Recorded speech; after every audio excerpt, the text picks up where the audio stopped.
It's just the way it is. If you, it's as though God made the world so that only people fluent in math could understand it. I think you can handle ordinary human activity pretty well, but if you want to understand, say, science, you can't do it without math. That's just the way it is. And in business, if you're innumerate, you're going to be a klutz. Keep talking, I'm chewing. We'll go back. Go ahead. The good thing about business is you don't have to know any high math.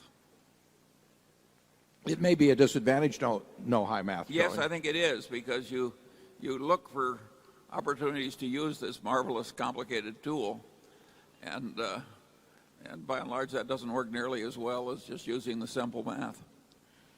When my mother sang me songs about compound interest, there really wasn't any need to go further. Let's go back to number one.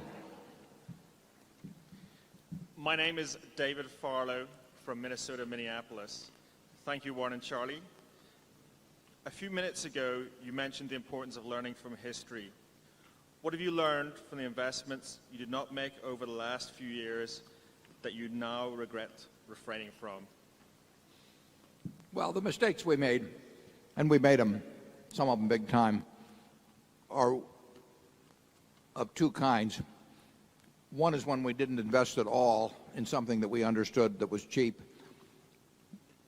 maybe because we weren't even working hard enough at looking at the whole list, or because for one reason or another we didn't take action.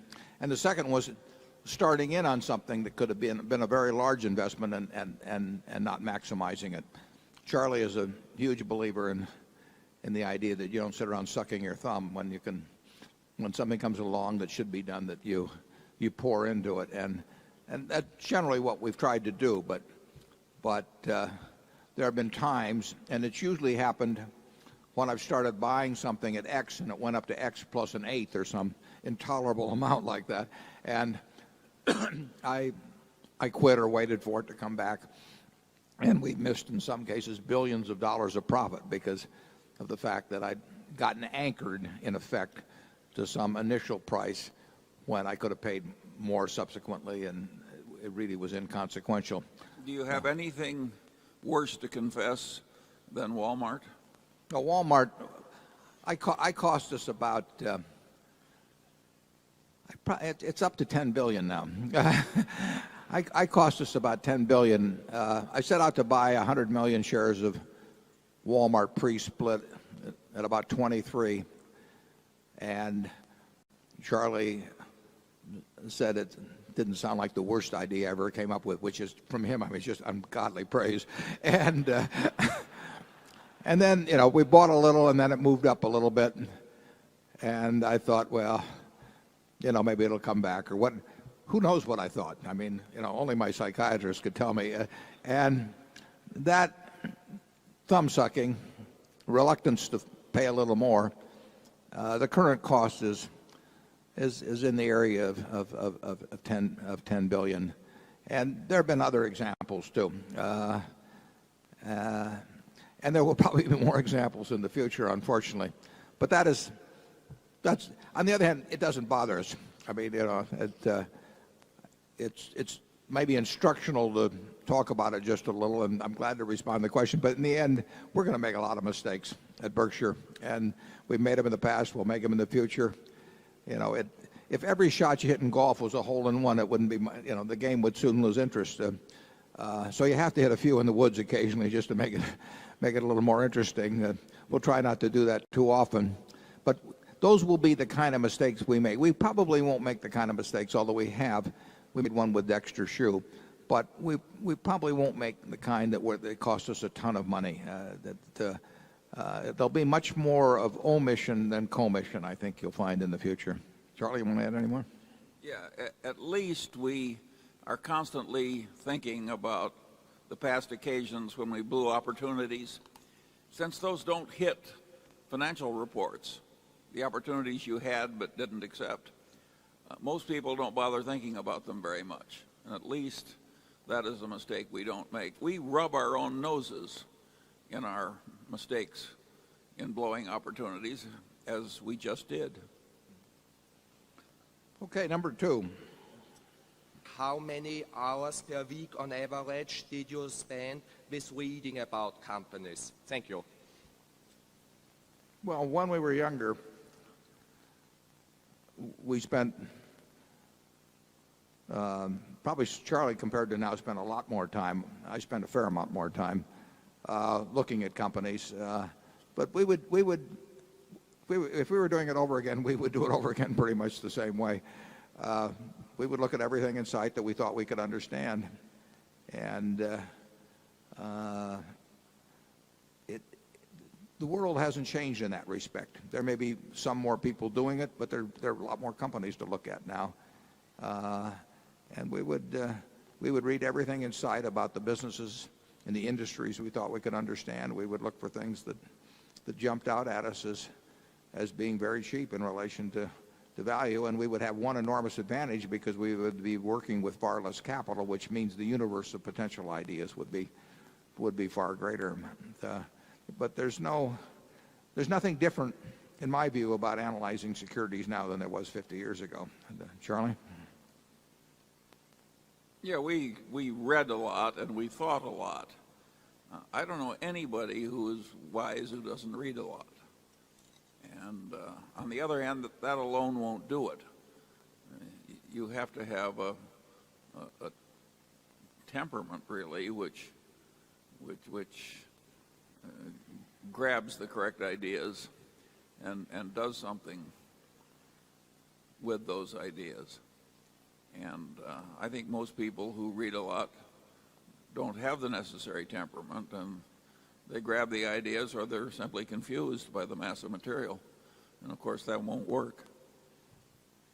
Yeah, there's probably something. Phil Cray used to talk about having a money mind, and I would call it a business mind. And there are people that are better with identical IQs that are better adapted for one than the other. And the temperament is all important. I mean, if you can't control yourself, no matter what the intellect you bring to the process, you're going to have disasters. And Charlie and I have seen one after another that it's not a business that requires extraordinary intellect. It does require extraordinary discipline, and that shouldn't be so difficult, but as I look around the world sometimes, it apparently is quite difficult. I mean, the whole world went a little mad a few years back in terms of investments, and you say to yourself, how could that happen? Don't they learn anything from the earlier ones? But what we learn from history is that people don't learn from history, and you certainly see that in financial markets all the time. Incidentally, you mentioned books. Charlie, you didn't recommend any books this year? Well, one book I really like, I couldn't buy because it's published only in England, but it'll get here in due course. And that's called Deep Simplicity by John Gribben. It's a perfectly marvelous book. And of course, that's a great title, Deep Simplicity. That's what we're all looking for.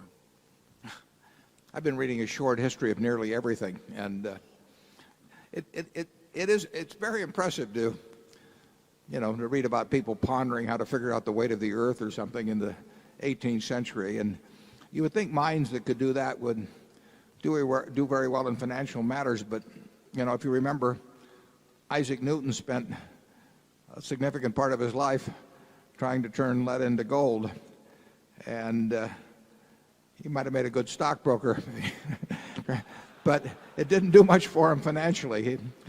Charlie knows more about Isaac than I do. Well, and he lost an enormous chunk of his net worth in the South Sea bubble, so he invested in an absolute crooked mania. And here was the smartest man in the world. So just IQ points alone won't do it. Microphone 11, please. Wall Street and financial planning firms charge a lot of money for their asset allocation models say 50% stocks, 40% bonds, etc. I know you take a more opportunistic approach to building your portfolio and managing risk, as you mentioned as you illustrated by your junk bond example.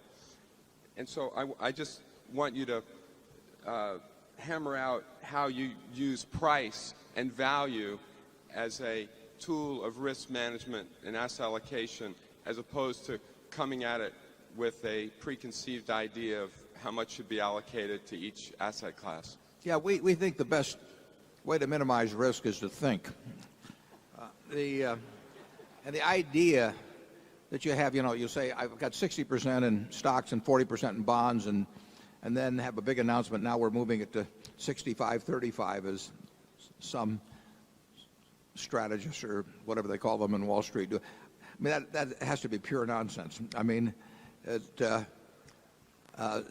or 65-30, it just doesn't make any sense. I mean, what you ought to do is have your default position is always short-term instruments, and whenever you see anything intelligent to do, you should do it, and you shouldn't be trying to match up with some goal like that. I found it entertaining. I was just reading yesterday an article, I think it was, about the two fellows at Google and all of the problems they're going to have because they're each going to get a few $1 billion.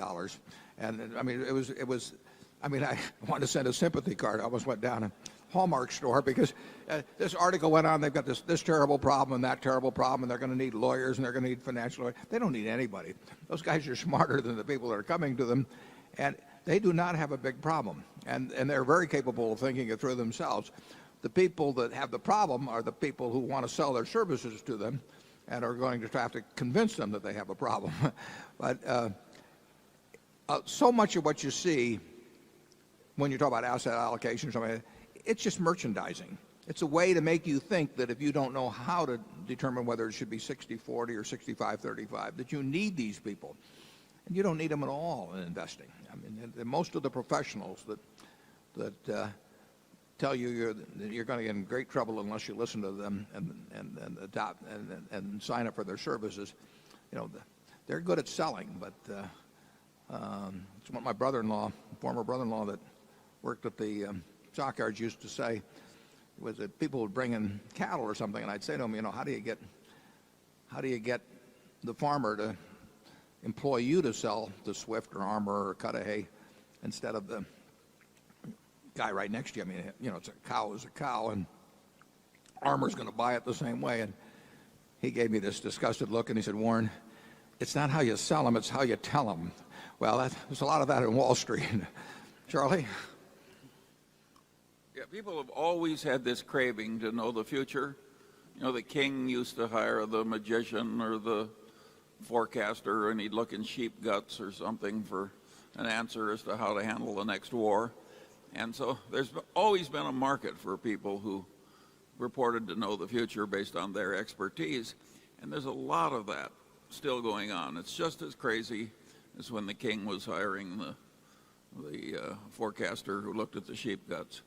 And people have an economic incentive to sell some nostrum. It can be sold over and over and over again.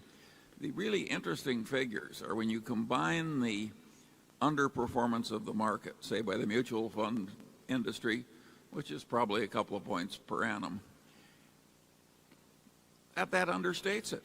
Now if you take all of the investors in the mutual funds who are constantly whipsawing from one fund to another by a bunch of brokers who want commissions, now you take a subnormal performance and it goes down another 3 or 4 percentage points due to the shuffling of the mutual fund investments. So the poor guy in the general public is getting a terrible result from contacting the experts. And these guys are heading the scout troop and the community chess drive and are locally reputable people. I think it's disgusting. It's much better to make a living by being part of a system that delivers value to the people who are buying the product. But nobody refrains from creating gambling casinos or something on my theory. if it'll work to make money, well, we tend to do it in this country. Microphone 4.